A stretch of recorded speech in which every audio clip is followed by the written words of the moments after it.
আসসালামু আলাইকুম ওয়া রাহমাতুল্লাহি ওয়া বারাকাতুহু। সম্মানিত দর্শক এবং শ্রোতা, আজকে গুরুত্বপূর্ণ একটি বিষয় নিয়ে আলোচনা করব।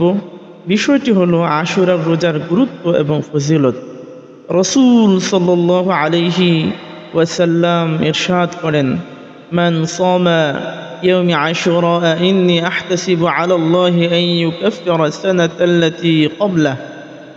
রাসূল সাল্লাল্লাহু আলাইহি ওয়াসাল্লাম বলেন, যে ব্যক্তি আশুরার রোজা রাখবে তার পূর্বের এক বছরের গুনাহ খাতা আল্লাহ রাব্বুল আলামিন ক্ষমা করে দিবেন।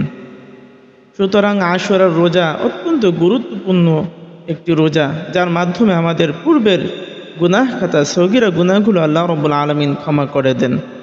রাসূল সাল্লাল্লাহু আলাইহি ওয়াসাল্লাম বলেন, খালিফুল ইয়াহুদ, তোমরা ইহুদিদের বিপরীত করো।